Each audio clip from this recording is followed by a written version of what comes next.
નમસ્કાર મિત્રો, આજે આપણે પાંચમા ચેપ્ટરની અંદર જે બોયલ ચાર્લ્સ એવોગેડ્રોના નિયમ ભણી ગયા એ ત્રણેય નિયમોને ભેગા કરી અને એક સમીકરણ તારવવામાં આવ્યું જેને આદર્શ વાયુ સમીકરણ તરીકે ઓળખવામાં આવે છે. એના વિશે આપણે અભ્યાસ કરશું. બોયલ ચાર્લ્સ અને એવોગેડ્રોના નિયમોનું એક જ સમીકરણમાં સંયોગીકરણ કરી અને જે આદર્શ વાયુ સમીકરણ તરીકે ઓળખાય છે. આપણે જે નિયમો ભણી ગયા એના સૂત્રો ફરીથી યાદ કરીએ. બોયલ્સનો નિયમ હતો કે v ચલે છે 1/v. કદ અને દબાણ બંને એકબીજાના વ્યસ્ત પ્રમાણમાં હોય છે ત્યારે અચળ તાપમાન અને એનો જથ્થો એ આપણે અચળ રાખ્યો. એવી જ રીતે ચાર્લ્સનો નિયમ હતો કે v ચલે છે t, તેનું કદ છે એ તાપમાનના સમપ્રમાણમાં હોય છે ત્યારે આપણે અચળ એનું દબાણ અને એનો જથ્થો અચળ રાખ્યો. અને એવોગેડ્રોના નિયમની અંદર કે v ચલે છે n, અચળ દબાણે અચળ તાપમાને જ્યારે વાયુઓનું કદ છે એ એના મોલ એટલે કે જથ્થા અણુઓની સંખ્યાના સમપ્રમાણમાં હોય છે. તો આ ત્રણ નિયમો હતા. એ ત્રણેય નિયમોનું એક જ સાથે સંયોગીકરણ કરવામાં આવે તો આપણને સમીકરણ મળે કે v ચલે છે nt/v. v ત્રણેયમાં v છે, અહીંયા 1/p, t અને n એટલે ત્રણેયને એક સાથે સમીકરણમાં લઈએ તો v ચલે છે nt/p. ચલે છે નિશાની દૂર કરીએ તો આપણે એક અચળાંક મૂકવાનો છે, સપ્રમાણતા અચળાંક r, એટલે કે v બરાબર rnt/p, જ્યાં r છે એ વાયુ અચળાંક છે જેને સાર્વત્રિક અચળાંક પણ કહેવાય અને સપ્રમાણતા અચળાંક તરીકે આપણે r મૂક્યો છે વાયુ અચળાંક. એનું મૂલ્ય કેટલું લેવી એની પણ આપણે એના પછી ચર્ચા કરશું કે r નું મૂલ્ય દાખલાઓની અંદર ઘણી વખત ચર્ચા દાખલાઓમાં r નું મૂલ્ય મૂકવાનું થશે તો r નું મૂલ્ય કેટલું લેવું એના વિશેની માહિતી આપણે જોઈશું. તો અહીંયા આ સમીકરણને આપણે થોડોક પુનઃ ગોઠવણી કરીએ તો p ને આ બાજુ લઈ જાય તો pv બરાબર nRT. આ સૂત્રને આપણે એકદમ યાદ રાખશું, વારંવાર આનો ઉપયોગ થાય છે અને આ સમીકરણને આદર્શ વાયુ સમીકરણ કહે છે. pv બરાબર nRT જે આદર્શ વાયુ સમીકરણ છે. હવે STPA એટલે કે સ્ટાન્ડર્ડ ટેમ્પરેચર અને પ્રેશર હોય ત્યારે જો r ને કરતા બનાવીએ એટલે કે r બરાબર pv/nt અને એના મૂલ્યો મૂકીએ તો કે p પ્રેશર 10⁵ પાસ્કલમાં લઈએ, કદ છે એનું 22.71 × 10⁻³ મીટર ક્યુબ 1 મોલ માટે અને t ટેમ્પરેચર 273.15 કેલ્વિન. આ સ્ટાન્ડર્ડ ટેમ્પરેચર અને પ્રેશરે જો આ બધાનું કેલ્ક્યુલેશન કરવામાં આવે તો એનું મૂલ્ય મળે છે 8.314 pascal into metre cube kelvin inverse into mole inverse. આ એનો એકમ થશે. મિત્રો યાદ રાખજો, જો દાખલાની રકમમાં દબાણ પાસ્કલમાં આપેલું હોય, કદ મીટર ક્યુબમાં આપેલું હોય, તાપમાન કેલ્વિનમાં આપેલું હોય અને જથ્થો મોલમાં આપેલો હોય તો r નું મૂલ્ય આપણે કેટલું લેવાનું? 8.314. ઘણી વખત વિદ્યાર્થીઓ આમાં કન્ફ્યુઝ થતા હોય કે r નું મૂલ્ય કેટલું લેવું. તો જો આ પરિસ્થિતિ આપેલી હોય તો 8.314. હવે પાસ્કલની બદલે 12 આપેલું હોય, દબાણ 12 માં આપેલું હોય અને કદ લીટરમાં આપેલું હોય તો આને 10⁻² વડે ગુણવાના એટલે કે 8.314 × 10⁻². ઘણી વખત 0.08314 એવું પણ મૂલ્ય આપે એટલે કે 10⁻² અને આપણે દશાંશ ચિહ્નમાં લઈ લઈએ એટલે કે જ્યારે 12 લીટરમાં આપેલું હોય તો 10⁻² વડે ગુણવાનું. અને ક્યારેક જૂલમાં આપેલું હોય, ઉર્જા છે, એન્થાલ્પી છે, તો ત્યાં જૂલમાં આપેલું હોય તો આપણે માત્ર 8.314 જૂલ પ્રતિ કેલ્વિન પ્રતિ મોલ લેવાનું થશે. તો આ વાત હતી r ના મૂલ્યની, બરોબર. જો 3.14 ક્યારે લેવાનું? પાસ્કલ મીટર ક્યુબ હોય તો પાસ્કલમાં 8.314, જૂલ અને જૂલમાં હોય તો 8.314, પણ 12 કે લીટરમાં આપેલું હોય તો 8.314 × 10⁻² એ r નું મૂલ્ય લેવાનું. જે સાર્વત્રિક વાયુ અચળાંક છે એટલે કે કોઈ પણ વાયુઓ માટે આ અચળાંકનું મૂલ્ય છે એ ફિક્સ છે, સાર્વત્રિક યુનિવર્સલ છે. તો આદર્શ વાયુ સમીકરણ પીવી બરાબર એનઆરટી, અને એના ઉપરથી આપણે આરના મૂલ્યોની ચર્ચા કરી.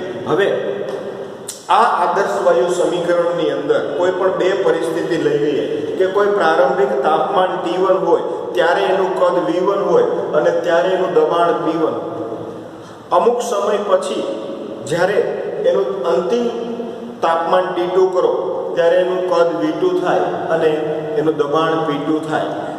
તો આ બંનેને સરખાવતા આદર્શ વાયુ સમીકરણ લખવું હોય તો P1 V1 ના છેદમાં T1 બરાબર એનઆર અને P2 V2 ના છેદમાં T2 બરાબર એનઆર. આ જથ્થો અને આર બંને અચળ છે, બંને માટે સમાન છે. તો આ બંને પદને આપણે એકબીજા સાથે સરખાવી શકીએ કે P1 V1 ના છેદમાં T1 P2 V2 ના છેદમાં T2. પ્રારંભિક અને અંતિમ અવસ્થાએ એના P1 V1 ના છેદમાં T2 બરાબર P2 V2 ના છેદમાં T2 એ સમાન આવવા જોઈએ. આ સમીકરણને સંયુક્ત વાયુ સમીકરણ કહે છે અને આનો ઉપયોગ આપણે ન્યુમેરિકલ્સ દાખલાઓની અંદર કરવાનો થશે. કઈ રીતે ઉપયોગ થશે કે તમને કોઈ એક વાયુ આપ્યો હોય, એનું શરૂઆતનું તાપમાન, ત્યારે એનું દબાણ અને ત્યારે એનું કદ આપી દીધું હોય, પછી એમ કે જ્યારે એનું તાપમાન આટલું કરવામાં આવે ત્યારે એનું દબાણ આટલું છે તો કદ કેટલું હશે. તો તમે 5 રાશિ આપી હોય તો 6ઠ્ઠી રાશિ છે એ મેળવી શકો. એનાથી ઉલટું કોઈ પણ આ 6 છે એમાંથી 5 આપેલા હોય અને 1 આપણે મેળવી શકીએ. તો P1 V1 ના છેદમાં T1 બરાબર P2 V2 ના છેદમાં T2 જે સંયુક્ત વાયુ સમીકરણ છે કે જેની ઉપરથી આપણે દાખલાઓનો ઉપયોગ કરી શકીશું. જે આદર્શ વાયુ સમીકરણ છે PV બરાબર એનઆરટી, જે પણ ખૂબ જ ઉપયોગી છે અને જે દાખલાઓમાં એનો ઉપયોગ પણ આપણે વારંવાર કરશું. હવે વાયુમય પદાર્થોની ઘનતા અને એના મોલર દળ વિશેનો સંબંધ મેળવવાનો છે. ઘનતાને આપણે D કહીએ છીએ અને મોલર દળને M કહીએ છીએ. ઘનતા કે જેને D થી દર્શાવવામાં આવે છે અને મોલર દળ એટલે કેપિટલ M, આણ્વીય દળ પણ એને આપણે કહીએ છીએ. આ સમીકરણ પણ આપણે આદર્શ વાયુ સમીકરણ ઉપરથી તારવીએ કે PV બરાબર એનઆરટી જે આપણું આદર્શ વાયુ સમીકરણ છે, આની અંદરથી જો સમીકરણની પુનઃ ગોઠવણી કરીએ કે n ના છેદમાં v લઈ જઈએ, n ના છેદમાં v લઈ જઈએ તો p ના છેદમાં rt આવશે. એટલે કે nv બરાબર n/v બરાબર p ના છેદમાં rt. પણ આપણે આગળ ભણી ગયા કે n એટલે તો શું થાય તો કે મોલ થાય. અહીં અમે લખ્યું છે મોલ, અને મોલ બરાબર દળના છેદમાં આણ્વીય દળ અથવા તો વજનના છેદમાં અણુભાર આપણે કહીએ તો m એટલે દળ થશે અને કેપિટલ M એટલે આણ્વીય દળ. તો n ની જગ્યાએ અહીંયા જે n છે એની જગ્યાએ સ્મોલ m ના છેદમાં કેપિટલ M લખતા સ્મોલ m ના છેદમાં કેપિટલ M Vm બરાબર p ના છેદમાં rt. આપણે કોનો સંબંધ મેળવવાનો છે? આણ્વીય દળ અને ઘનતા. તો હવે ઘનતા, તો ઘનતાને D કહીએ અને ઘનતા બરાબર દળના છેદમાં કદ એટલે m ના છેદમાં v. આ જે આટલો ભાગ છે આની જગ્યાએ જો તમે D લખી નાખો m/v D, તો D બાય કેપિટલ M બરાબર p/rt. તો ઘનતા આપણને આવી ગઈ. હવે આપણને એવું કીધું કે ઘનતા અને મોલર દળ, તો એમની વચ્ચેનો સંબંધ મળી ગયો કે D બાય M બરાબર p/rt. જો તમે D ને કરતા બનાવો તો D બરાબર M ગુણાકારમાં જશે pm ના છેદમાં rt, D બરાબર pm ના છેદમાં rt. જો તમે m ને કરતા બનાવો એટલે કે m અહીં આવતો રહેશે, p છેદમાં જશે અને rt ઉપર જશે, તો m બરાબર drt ના છેદમાં p. આ બંને સૂત્રો એ ઘનતા અને આણ્વીય દળનો સંબંધ દર્શાવતા સૂત્રો છે કે જે આપણે આદર્શ વાયુ સમીકરણ ઉપરથી મેળવ્યા છે. ન્યુમેરિકલ્સ દાખલાઓની અંદર આનો પણ ઉપયોગ થાય. જો તમને કોઈ એક વાયુનો આણ્વીય દળ, એનું દબાણ અને એનું તાપમાન આપેલું હોય તો તમે એની ઘનતા મેળવી શકો.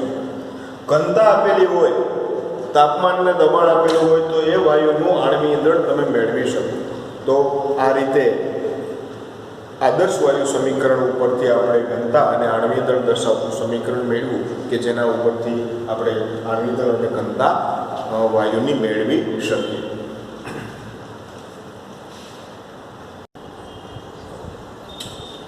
પછીની વાત છે ડાલ્ટનનો આંશિક દબાણનો નિયમ.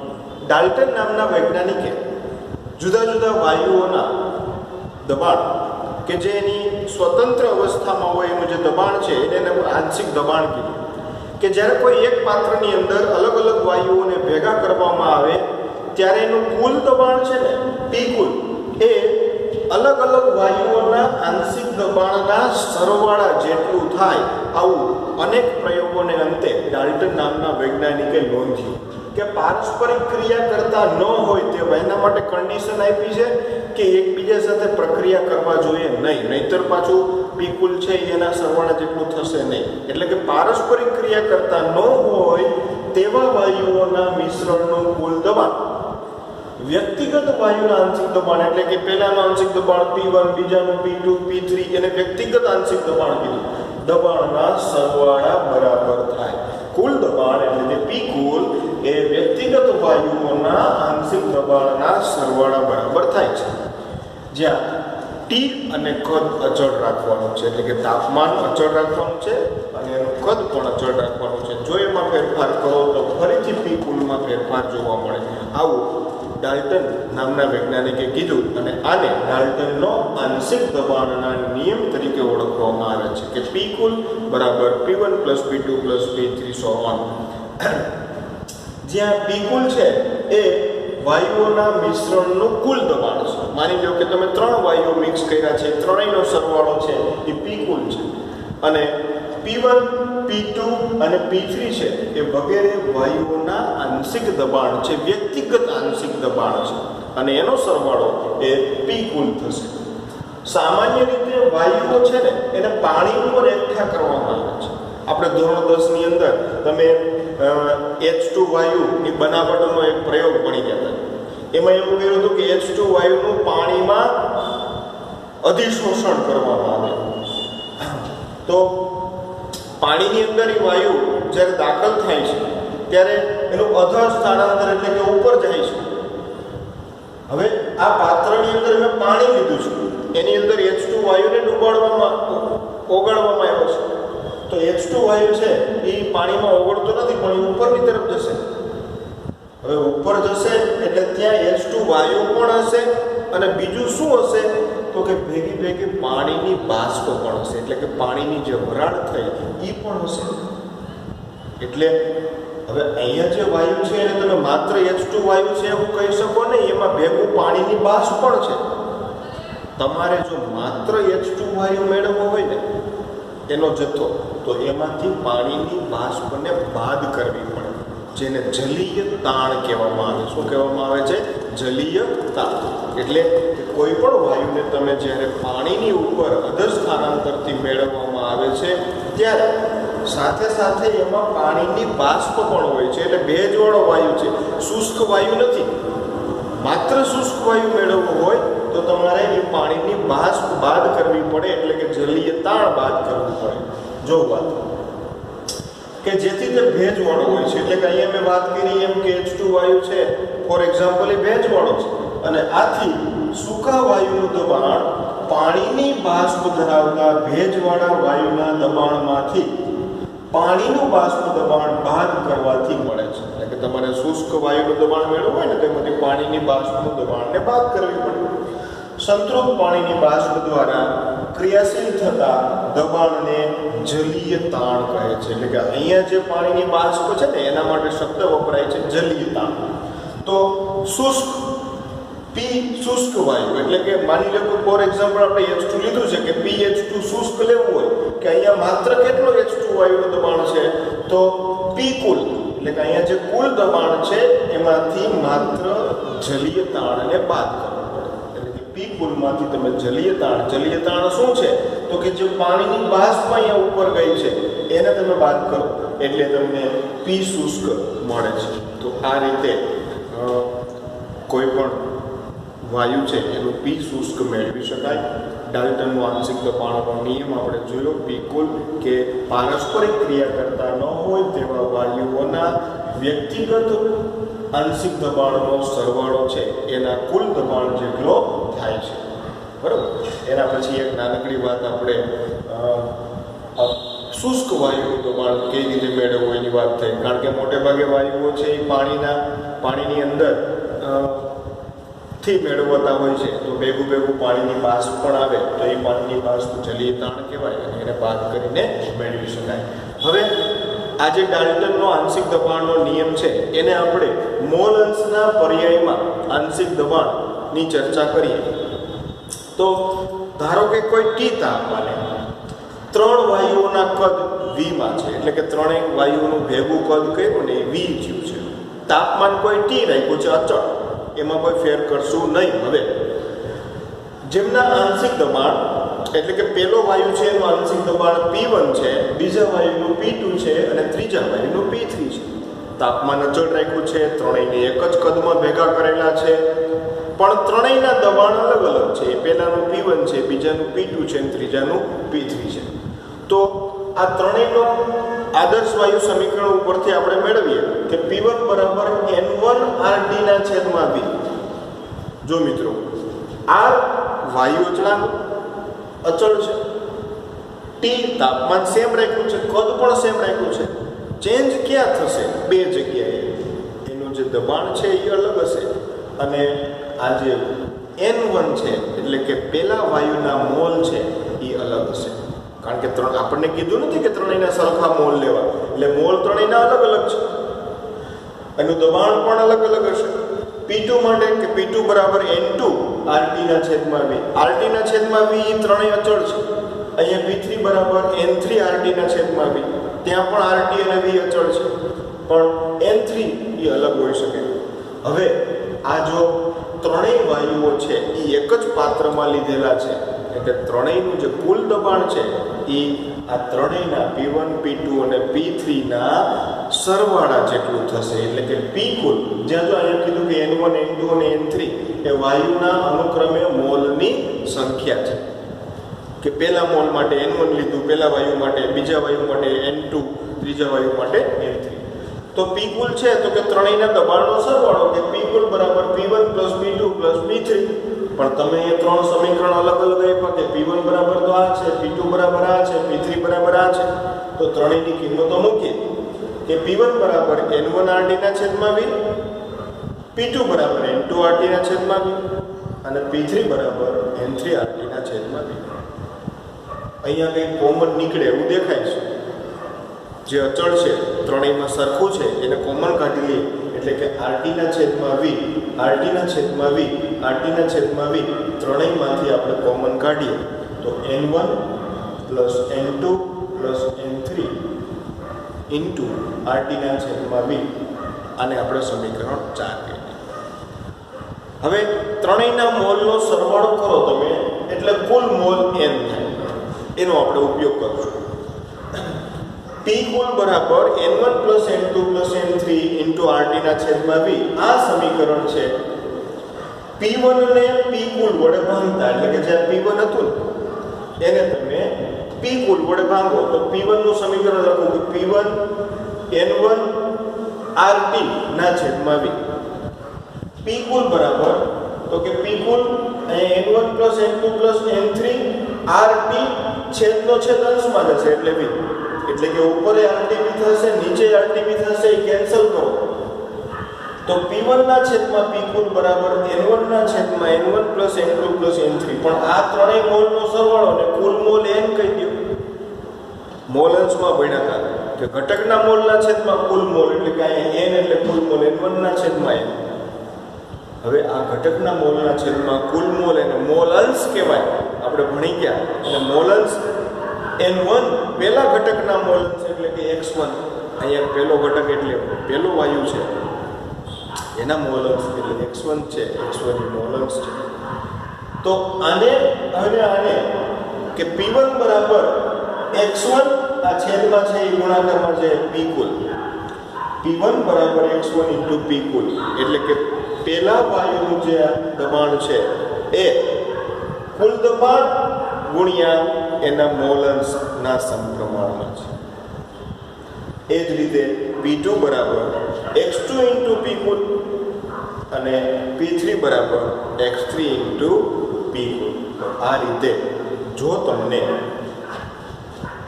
મોલ અંશ ખબર હોય અને કુલ દબાણ ખબર હોય તો એ વાયુનું આંશિક દબાણ મેળવી શકો.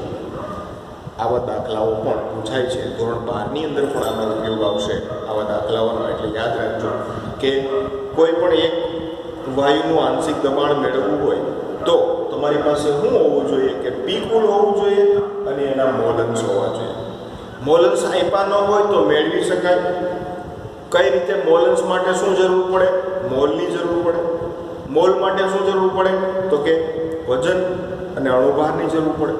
તો જો વજન અને અણુભાર આપ્યા હોય તો એના ઉપરથી તમે મોલ મેળવી શકો અને મોલ ઉપરથી મોલન્સ મળી જાય અને એના ઉપરથી એનું આંશિક દબાણ છે એ મેળવી શકો. તો આ રીતે એના દાખલાઓ પણ આપણને આપેલા છે, એની પ્રેક્ટિસ કરવાની છે. આ ત્રણેયને તમે એક સામાન્ય સમીકરણ સ્વરૂપે લખી શકો કે પીઆઈ કોઈ પણ વાયુનું આંશિક દબાણ એ એના મોલન્સ ગુણ્યા એના કુલ દબાણ જેટલું હોય છે, ના ગુણાકાર જેટલું હોય છે.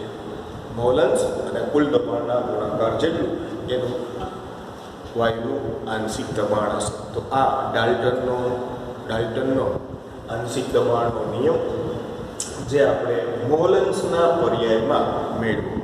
તો આજનો જે આ લેક્ચર હતો, પહેલું આપણે આદર્શ વાયુ સમીકરણ મેળવ્યું અને આદર્શ વાયુ સમીકરણ પરથી આરનું મૂલ્ય મેળવ્યું, આરના એકમ જોયા. એના પછી આપણે વાયુમય પદાર્થની ઘનતા અને મોલર દળ વચ્ચેનો સંબંધ મેળવો, ડી અને એમ ને કરતા બનાવ્યા. એ બંને સૂત્રો પણ ખૂબ જ અગત્યના છે. અને ત્રીજો પ્રશ્ન ડાલ્ટનનો આંશિક દબાણનો નિયમ અને એમાં મોલ સાથેનું સૂત્ર મેળવ્યું. તો વ્યવસ્થિત લખી અને આની તૈયારી કરજો.